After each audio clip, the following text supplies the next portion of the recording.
யாழ் சமையல் அன்பு உள்ளங்களுக்கு இந்நேர வணக்கம். இன்றைக்கு நாங்கள் தோசை செய்ய போகிறோம். வாங்கோ பார்ப்போம். தேவையான பொருட்கள்: உளுந்து ஊற வச்சு 3 மணித்தேரம் ஊற வச்சு கழுவி எடுத்து வச்சுக்கோம். தோல்கள் கொஞ்சம் இருந்தால் பரவாயில்லைன்னா அப்புறம் புளிக்கும். இது பச்சை ரவை, இட்டலிக்கு அவிச்சது கொண்டாங்க. இது வெறும் பச்சை ரவை, அவிக்காத ரவை. வெந்தயமும் அரிசியும் 2 மீசக்கரண்டி போட்டு ஊற வச்சுருக்குது. இது தேங்காய் இளநி தண்ணியை அடித்து வச்சுருக்கிறோம். தண்ணி, மஞ்சள், உப்பு. வாங்க அரைப்போம். இப்போ நாங்கள் இதில் உளுந்த போடுவோம்.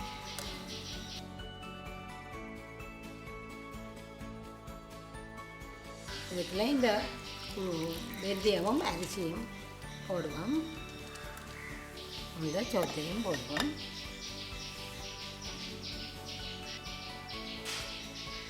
அதில் இப்போ தண்ணியை விட்டு ஒரு சுற்றி போட்டு தண்ணியை விடுவோம்.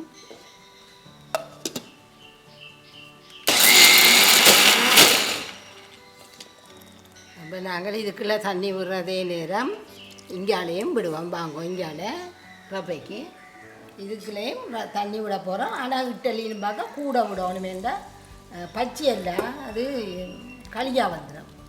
நீங்கள் இதுக்குள்ள கலக்க விட்டு கலந்து வைக்கும்.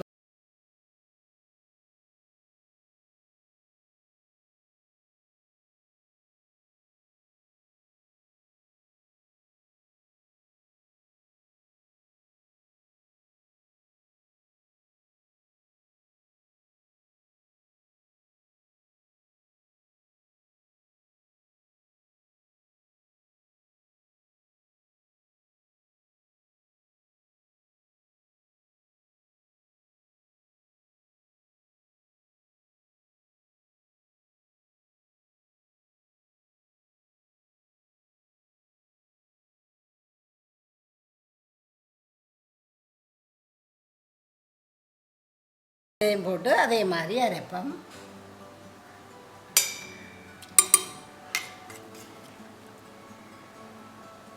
இப்போ நாங்கள் 2 தடவை அரைச்சி இதுக்குள்ளே விட்டுட்டோம். இனி நாங்கள் இந்த ஊற போடுற ரவையை இதுக்குள்ளே போடுவோம்.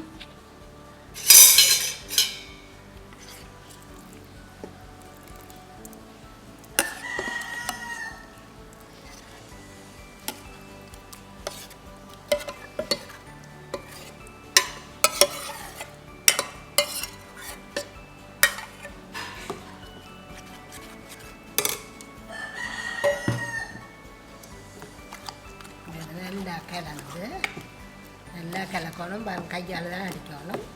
அதுக்கிடையில் இருக்க இதண்டு மஞ்சள் அது போடுவோம். உப்பை இப்படிய நாளைக்கு போடுங்கோ, அவிக்கேக்கில் போடுங்கோ. இப்போ மஞ்சளை மட்டும்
சுட முதல் தாளித்து போடுவோம்.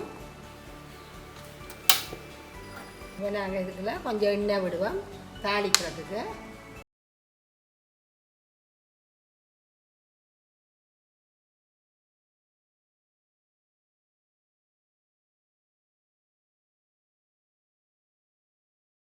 வச்ச வெங்காயம், செத்தமிளகாய், கருவேப்பிலை மூண்டையும் போடுவோம்.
இங்கே கொஞ்சம் நெருப்பு கூட பிடிக்குது போல எனக்கு.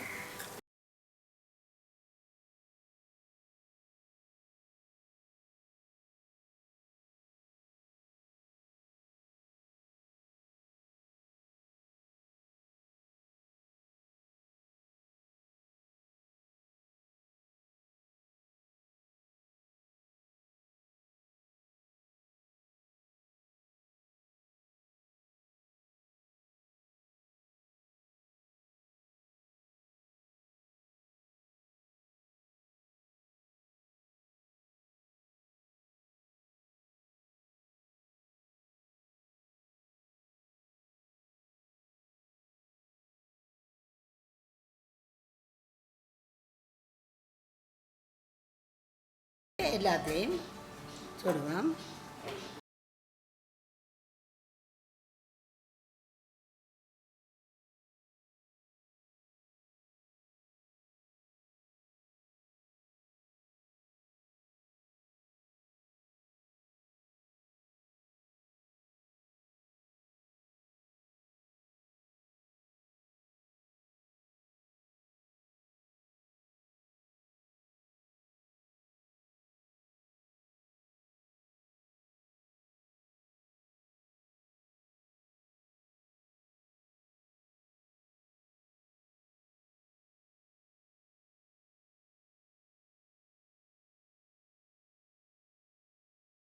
நீங்கள் முட்டை இதுக்கெல்லாம் முட்டை போடுறோன்னு சொன்னாண்டே வெள்ளிக்கிழமை நாங்கள் போட இல்லை. மற்ற பக்கம் திருப்பினோடனே அதுக்குள்ள ஒரு முட்டையை அடித்து ஊற்றி பெரவலாக்கி போட்டு கொஞ்சம் உப்பு மிளகு தூவி போட்டு மடித்து விடுங்க. ரெண்டாக மடித்து விட்டீங்கன்னா மடிச்சுட்டு மற்ற பக்கம் ஒரு திருப்பி எடுக்க அந்த முட்டையை அதுக்கெல்லாம் அவிஞ்சு வரும். இப்போ நாங்கள் வழக்கமாக இந்த இரும்பு சட்டெலாம் சுட்டினாங்கள். இப்போ இந்த இவ்வளோ பெருசாக ஓடுதுன்னு உங்களுக்கு காட்டுறதுக்காக தான் இந்த பெரிய சட்டியை எடுத்த நாங்கள். மற்றபடி இதில் இதன்றதுக்கு இல்லை, இந்த மாவை இவ்வளோ பெரிய தோசையாக சுடலாமென்று காட்டுறதுக்காக. இது இவ்வளோத்துக்கு நீங்கள் கொண்டு போகிறீங்களோ அவ்வளோத்துக்கு போய்க்கொண்டே இருக்கு. கூட இன்னும் பெரிய சட்டியண்டா பெரிய சட்டியாகவே சொல்லலாம். யோசிக்க தேவையில்லை. அது எடுக்கிறதுல எந்த விதமான பிரச்சனையும் வராது. இரும்பு சட்டியண்டா விதம். ஆனால் நீங்கள் திருப்ப முதல் வடிவாக பார்க்கணும். இந்த எல்லா மாவும் காஞ்சிருக்கணும்.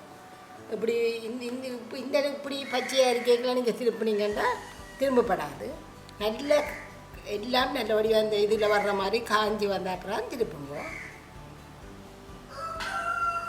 இப்போ திருப்பி போட்டு வெங்காயம் இன்னும் போல இந்த வெங்காயம் பச்சை மிளகாய் தூவி மெல்ல பக்கம் திருப்பினீங்கன்னா அதோடையோ ஒட்டி கொண்டோம். வாங்க தோசையை திருப்புவோம். இது எல்லா என்ன சட்டியில் நீங்கள் போட்டாலும் உங்களுக்கு விரும்பின சைஸுக்கு எடுக்கலாம். நான் பெரிய சட்டி பெருசாக இப்போ உங்களுக்கு காட்டுறதுக்காகத்தான் இப்படி பார்த்தாலே. இது இந்த நேரம் நீங்கள் இதுக்கெல்லாம் முட்டையை ஊற்றிட்டு கொஞ்சம் பரவி இந்த இப்படி விரலாலேயே அள்ளி மிளகு தூவி உப்பையும் தூவிட்டு தனி மிளகாய் தூள் இருந்தால் அதையும் கொஞ்சம் தூவி போட்டு மடித்து விடுங்க. ரெண்டாக மடித்து போட்டு எடுங்க. மற்றது நீங்கள் மெல்லிய நெருப்பில் இருந்தால் தான் இப்படி எண்ணெய் தெரியும் உங்களுக்கு. நெருப்பாக கூட்டுனீங்கன்னா எண்ணெய் காணாமையே போயிடும். இப்போ எவ்வளோ உருவாண்டி இதுக்கெல்லாம் ஒரு சொட்டு தான் வரும். ஆனால் எண்ணெயை கணக்க விட்ட மாதிரி மினி கொண்டு இருக்கும் தோசை.